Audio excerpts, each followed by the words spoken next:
Alright jabronis, listen up.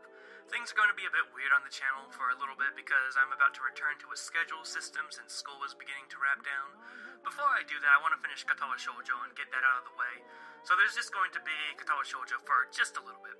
Don't worry, it won't last too long. In fact, I think either next video or the video after that will be the end of the series. After I finish Katawa Shoujo, I'll put on an update video. It's going to be talking about the IDW situation, the future of the channel, that sort of thing. And then afterwards, I'll be back on a schedule, so get buckled in for that. Now, without further ado, let's just read a frickin' book.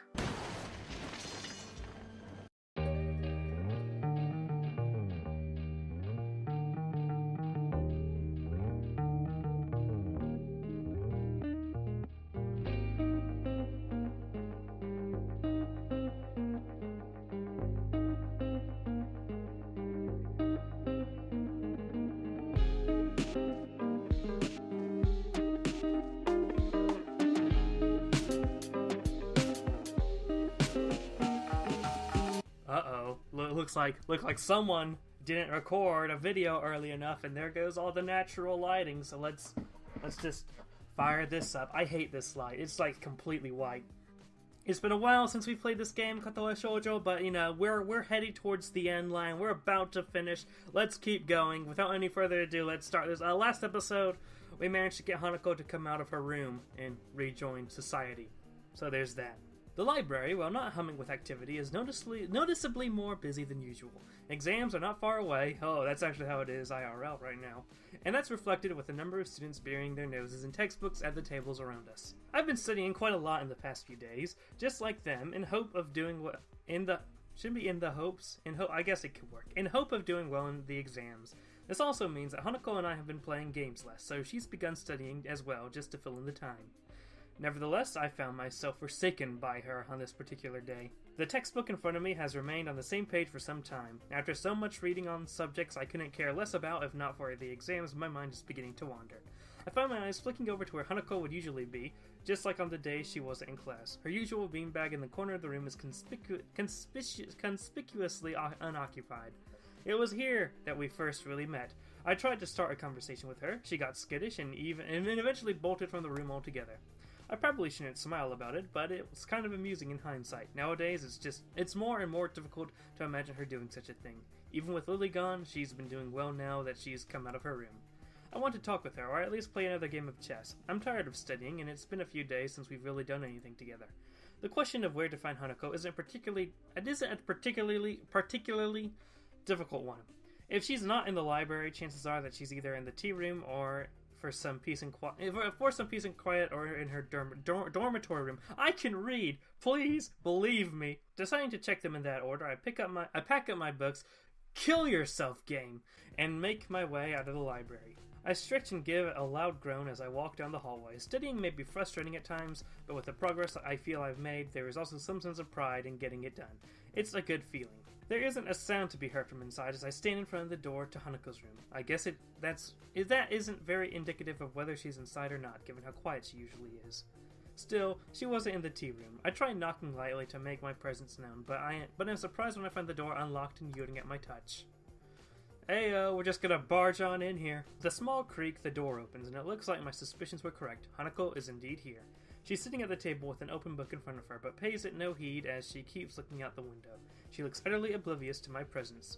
With her head thoughtfully resting on her hand, she looks calm and collected. It's a shame she can't look like this more often. Smiling a little, I walk up to the table and softly speak to her. Good evening, Hanako.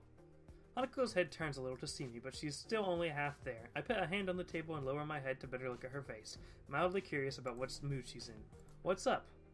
She gasps a little, finally acknowledging my presence in the room for the first time. Hanako's blushing really heavily. Her mouth is open just a little as if paused mid-sentence. Most striking, though, is what she's doing. She's looking directly at me. Her eyes are pinned on my own. From such a close distance I can almost see my reflection in them. They don't turn away nor move at all. They're absolutely still, just looking into mine. You know, I hate eye contact. I really don't do eye contact. It's just weird to me. This is weird to me. They're dark and give her an almost analytical air. Even when reading on subjects she has no interest in, she would appear to be wrapped in her work and to a casual observer. She absorbs information very well, and even now I can feel that. I feel like I'm seeing something behind those eyes that I never saw before. I don't know what it is, though. Hanako? Her lips move just a little, silently mouthing something. She looks like she's on the verge of saying something, but won't say it. But that's the way Hanako always is, on the verge of saying something, but never quite doing it. As I look intently into her eyes, I realize something. Everyone has their own thoughts, things they want to say in their own worldview, but I can't work out what Hanako wants to say, and I can't work out what she's thinking. I never have been able to. It's frustrating. It feels like I don't know her at all, despite all the time we spent together, like a 2-year-long Let's Play. Sal? It's only now that I find myself blushing. I've been looking directly into Hanako's eyes from such a short distance with absolutely no regard for her, and she's been looking into mine without shirking away. I quickly look away while covering my face with my hand. Hanako does just the same. Another awkward silence reigns. I hate these. But at first I accepted them as just being a fact of life around Hanako, but now all they feel like is an affirmation of how little we're able to communicate.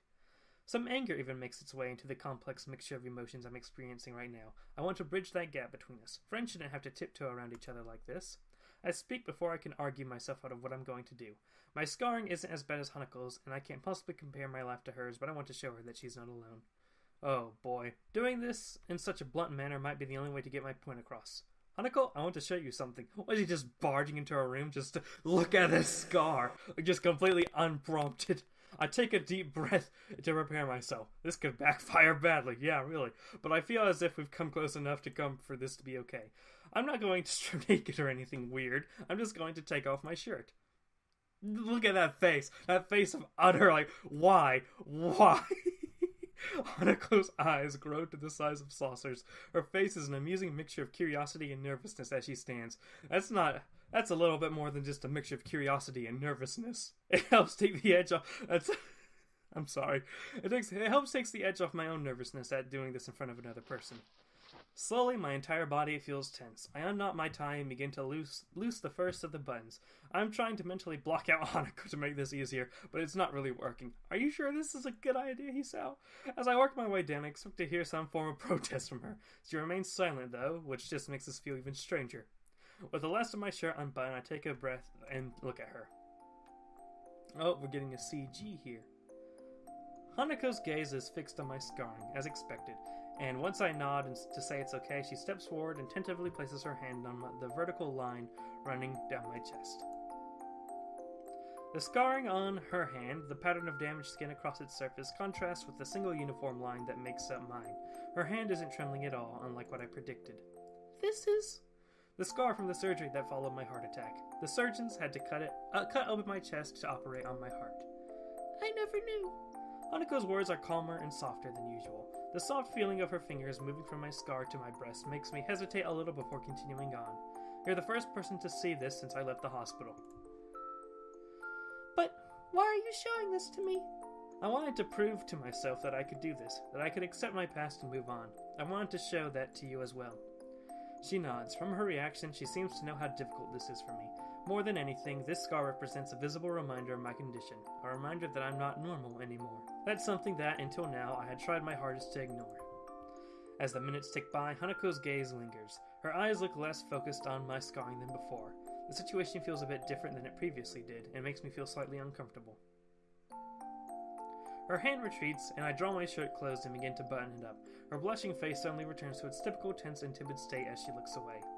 The room is completely silent as I fix my shirt and tie, feeling put off after such an unexpectedly intimate moment. So, I guess you're not the only one that's scarred. Hanako smiles a little at the joke, thankfully lightening the atmosphere a bit. Thank you, Hisao. I think I understand. I give a long sigh of relief. I really didn't know how she'd take it. But I'm glad everything seems to have worked out as I hoped. Hanako's smile only proves that further. I'm finding the path I want to follow now, and what Hanako needs to do is to find her own.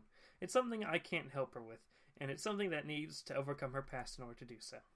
Hanako checks her watch. It's getting late by now. Hisao, Yeah, I'd better be going. I'll be thankful for some sleep. It's been a long day after all. Good night, Hanako. Good night. I make my way out of her room and into the hallway, remaining silent as I do so. I think both of us have gone through a few emotions today. Oh, we got a break here. Alright, let's keep going. Keep going! And here we are. The heat of summertime sun beats down on my sweating brow, dabbing with a handkerchief doesn't help too much in making me any more comfortable. Giving up on the idea of getting more done today, I stop and lean against one of the overpass fences, resting my bag on the ground. The stores in town below Yamaku are well stocked and offer enough variety for me to get by, but at least an occasional shopping trip to the city is something that can't really be avoided. I've been here a few times now. The city's layout is getting more familiar, and the nostalgia from its atmosphere is beginning to wear off. I realize that I've begun to wheeze. I sound like an old man, that's overexerted himself, and having to connect that to the fact that I'm the source is a bit disturbing. I put a hand on my chest and concentrate for a bit to make sure I haven't gone far enough to cause any further problems. Thankfully, my heart is acting normally. There is no dull pain, and the beating is regular, albeit fast-paced, as I recover from overdoing things in this kind of heat. I hate my body. It's frustrating to be held back, even more to be held back by a fear of my life being ended. Well, when doing something as simple as walking around the city for a while. There's a phone there somewhere in all the car noises. As I ponder on my health, I feel my pocket vibrating. By the time my phone's begun to ring, my hand is already fishing for it. A glance at the screen shows a caller number I don't recognize. Strange. Shrugging, I press the button to answer the call and bring the phone to my ear. Hello, he sounds like I speaking? ... The sound of a couple short breaths can be heard, but no actual speech is forthcoming. It's one of those creepy, like, just silence on the phone type deal. Hello?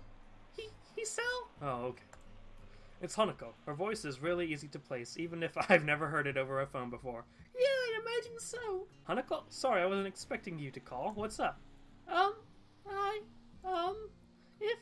If you're not busy, I was wondering if you would like to meet up?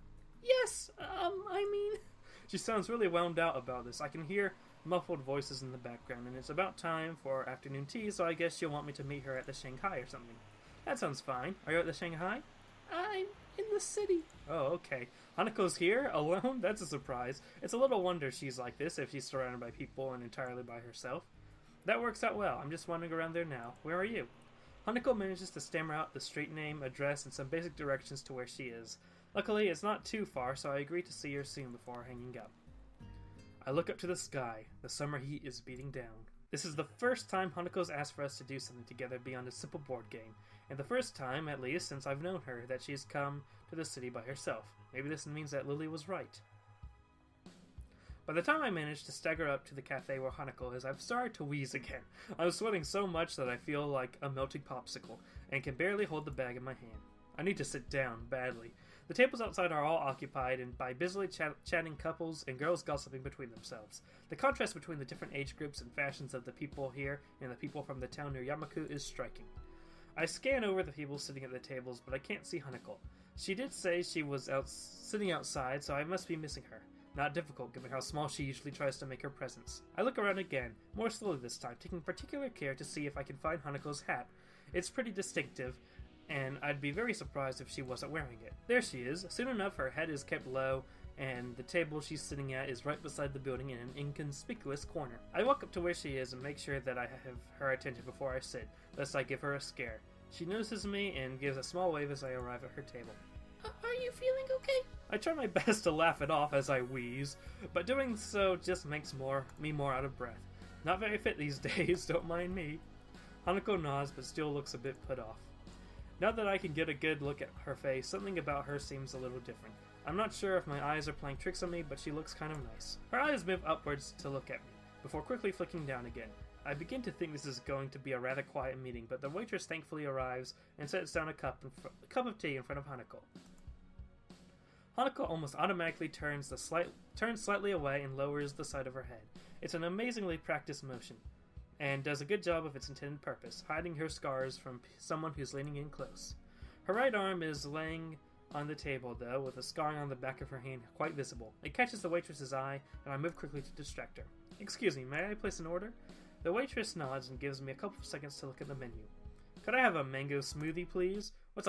Who wants a mango smoothie? She gives a nod before almost enthusiastically bouncing inside. Everything is so different in the city, in more ways than one.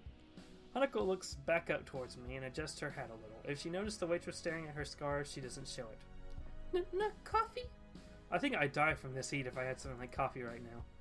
Resting my head in my hand, I look to my quiet companion. She seems taken aback, a very unexpected reaction to my lame joke. An unwelcome emotion bubbles up inside me as I realize her reason why.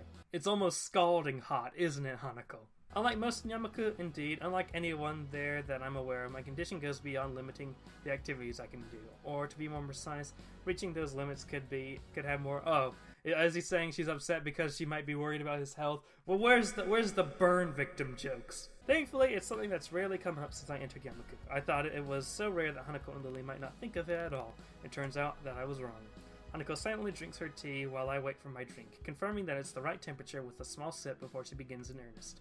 I feel guilty of being the cause of an uncomfortable silence, since in the past I've been kind of hard on Hanako for those. Eventually, the same waitress as before bounces up, handing me my drink. Handing me my drink? Alright. I gather change from my pocket and drop it into her waiting hand before she goes off to attend another customer. My eyes linger on her as she walks away.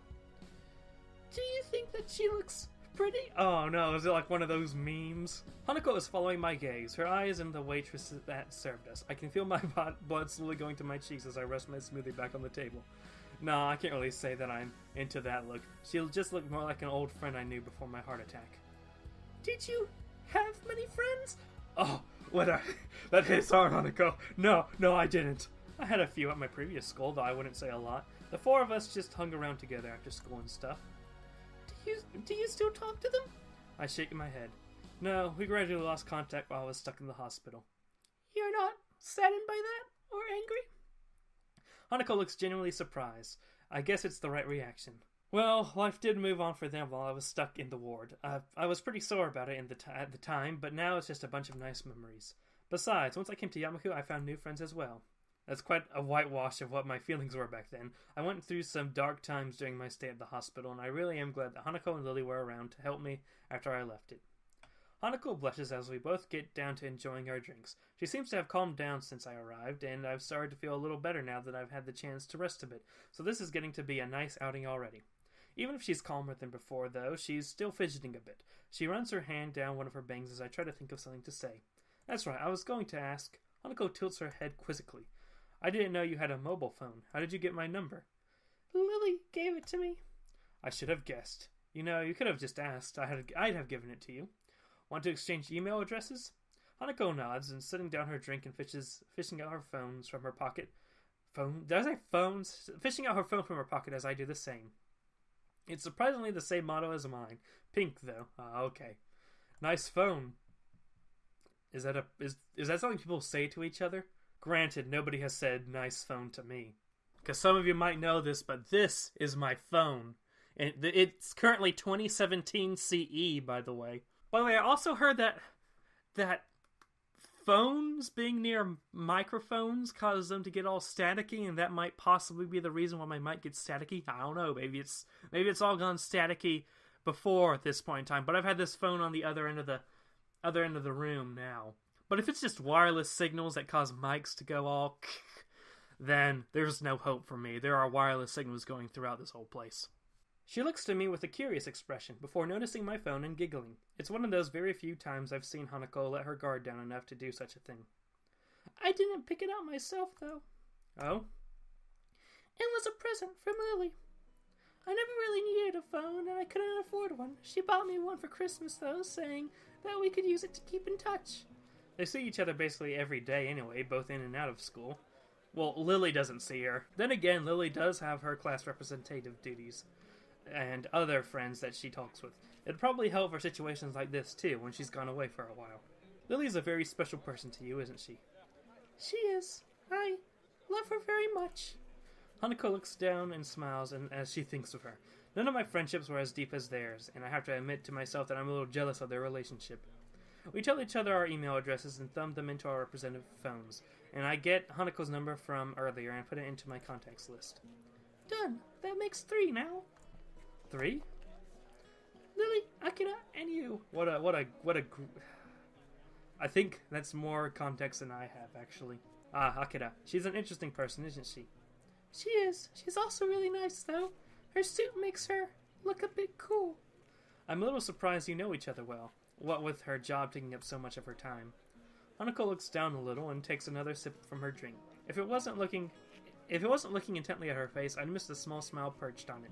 I guess when she knows so few people, those she knows must mean a lot to her. How many people do you have? No, how many do you have? Me? About 9 or 10. I hesitate to go into them for fear of rubbing in the fact that Hanako doesn't have parents, or apparently... I'm sorry, I should have laughed. or apparently even close relatives. 2 of those are Shizune and Misha, too, which is another can of worms. I imagine that Lily would have more than both of us put together, probably. Hanako gives a childish giggle, and I can't help smiling. It's a good feeling that she's gotten this comfortable around me. At times like this, I feel like I'm getting close to talking to her true self. Do you mind if I ask something that I've been wondering? Hanako shakes her head as she takes a last sip of her tea, finishing it off. You don't seem very jealous of Lily having lots of friends. Don't you want to make some more friends yourself, or get to know some of hers? Hisao, when you're introverted, you are fine how you are. You don't care how many friends you've got. I'm not jealous. I don't like people, so I don't mind having that many friends. Exactly. Thank you, Hanako. You get it. That's really not the answer I was expecting. She doesn't look fearful or sad as she says this, but rather quite serious. Hanako rubs her arm awkwardly, having taken my quietness as a reason to continue. I'm not really sure what I should say, so I end up simply giving her my attention in silence. In middle school, I got bullied a lot. I was called names. I got excluded from work groups and sports teams. There were worse things, too. No, something worse than being excluded from sports teams? And that's what made you not like other people? She shakes her head. That was elementary school. I feel bad for bringing this up now. Adults have enough problems dealing with Hanako's scarring. Children would be all the worse. I had assumed that the way she tried to make her presence not felt was just to avoid people staring at her, or because she was afraid of them. Certainly not because she genuinely didn't want to interact with them in the first place as well. Hisao, you gotta... I understand you, Hanako. I got you. I noticed the condensation from my neglected smoothie forming a little puddle around the bottom of the cup, so I take the opportunity to finish it off. As I drink, she begins to fiddle with her phone. It looks like she remembered the people around her again, and began to tense up. It isn't exactly a cheap phone. I had to save up for quite a while to afford one when I got mine. If Lily went to a private school, she probably wouldn't have too much trouble getting one for a present, though. Watching her fiddle with it gives me an idea. Hey, Hanako, wait for me. I'll be right back. I put the now empty cup down, slip my phone into my pocket, and begin to move off. I carefully stepping around the bag I placed beside my feet. Thankfully, sitting around while talking to Hanako has helped me feel a lot better than before. Wait, what? Where are you going? I'm just gonna leave. Just stay here. I'll be back in a bit. As much as I had liked to have jogged back, I know full well that I couldn't. I ended up walking back to the cafe, a little blue bag in my right hand.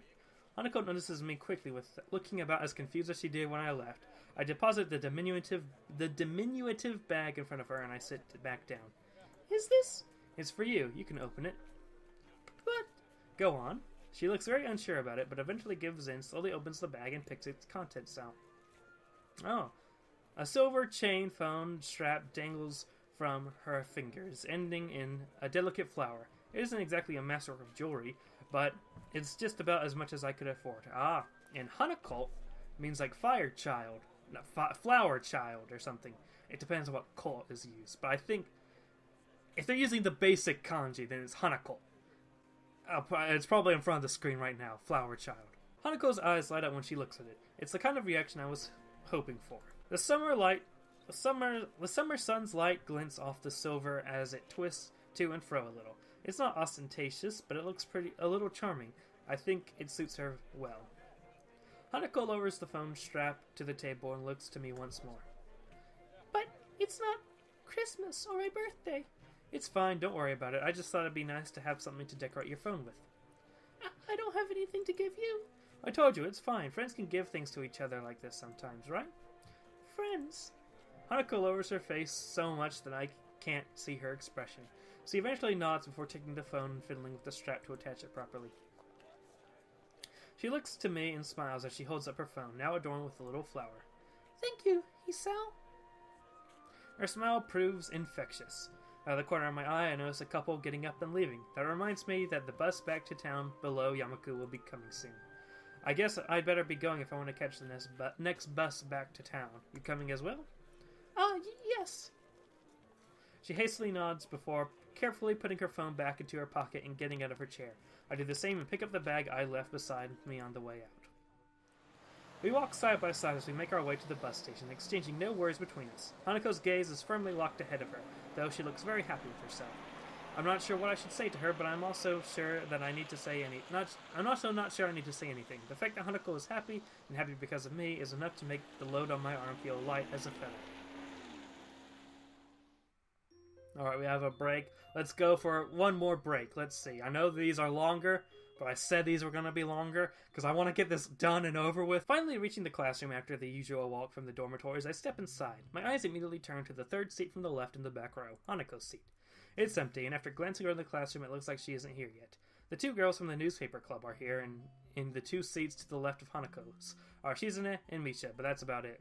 There's a newspaper club? We exchange morning greetings before I take my seat. I have to admit that this is a bit of a relief. This gives me at least a few more minutes to think. Not that I haven't been doing so previously, ever since our trip to town. Hanako's been on my mind. I still don't know what to make of my friendship to Hanako. I like her, I can admit that much to myself. I want to protect and shield her from the pain she feels. I really don't think my feelings are just those of friendship anymore. But that said, I feel like I don't even know her. If I made a move on her, how would she take it? Is she in an emotional state that allows her to make a reasonable decision about a relationship? How would she cope with anything that might happen afterwards? There's also the possibility that I'm just completely misinterpreting Hanako. Not a difficult thing to do with someone whose social skills seem to be so underdeveloped. The sound of footsteps comes up to the door, making me perk up. Oh god. It ends up just being Miki. Oh, just Miki. Get out of here! She barely acknowledges my existence when I accidentally make eye contact with her. I'm about to look away, but another person comes in not long after she takes her seat. Oh, there's the Hanako. I feel myself freeze as I see Hanako enter. This isn't a rational reaction, but I have no idea about how I should act or what I should say to her. For a moment, our eyes meet.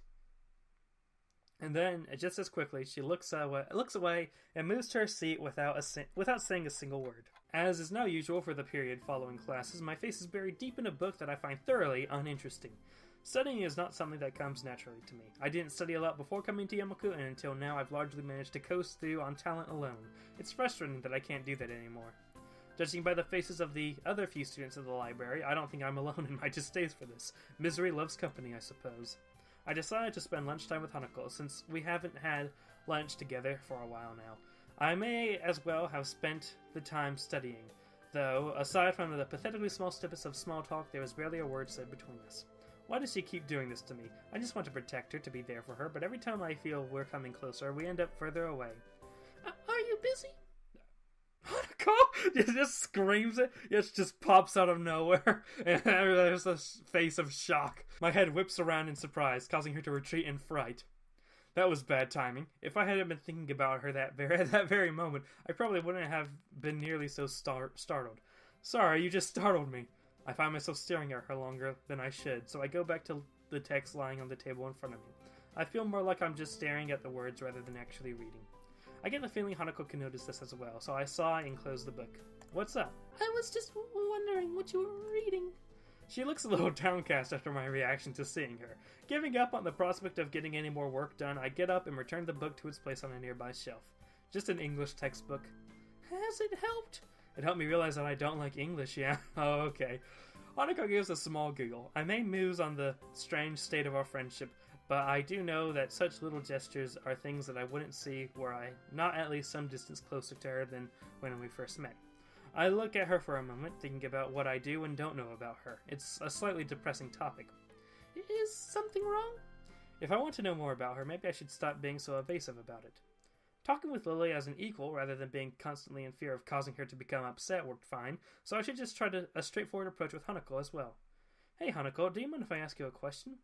I don't mind.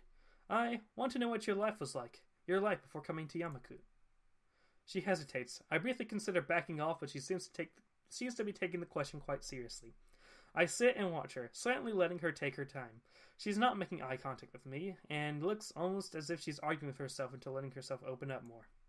Her answer finally comes in a stiff, almost reluctant nod, so she looks far more tense than she did before I'd ask. Okay, but in return, you have to tell me about your life as well. I nod and follow her as she begins to walk out the library so we can talk. By now, most of the students have already left the main building, so apart from a few people hovering around the club rooms, the hallways are largely empty. I guess we'll start with coming to Yamaku. Let's see, I was in the hospital when my parents first told me about Yamaku Academy. The doctors told me I shouldn't go to my old school anymore. My parents agreed and persuaded me to apply for Yamaku, even though it would mean living away from them for the first time. It must have been hard for you. Well, yeah, I had to admit that it was. My parents both worked long hours and full-time, so having to live reasonably independently wasn't anything new to me.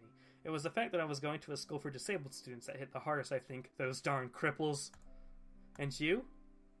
A small group of chatting girls passes us as we near the stairs, with Hanako pressing herself tightly to my side until we reach the ground floor.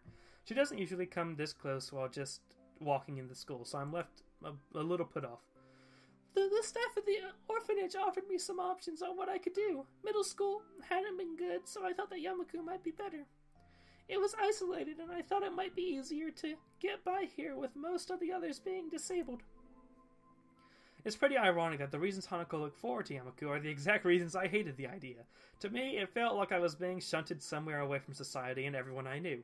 To Hanako, that was probably an inviting prospect. What was life like at the orphanage? Well, it was okay. I mean, it was an orphanage, you saw. The staff there were nice and they took care of us. The children there didn't talk to me much, but I didn't really want to talk with them either, so I didn't mind. The orphanage had a little library, so I started to read to pass the time. The staff didn't mind it because it made me easier to handle than many of the other children. These long Hanako monologues are killing me. You didn't make any friends there? No, I think my life was on hold during that time. I knew that, but I didn't mind. To think her life was on hold for all that time, though, depending on when the fire happened, that was a huge chunk of her life. No parents, no friends, apparently no relatives.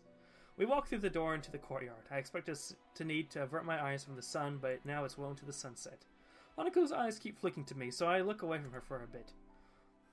What was it like in the hospital? I quickly clear my thoughts and try to refocus them. I hesitate for a bit, but I know I have to tell her.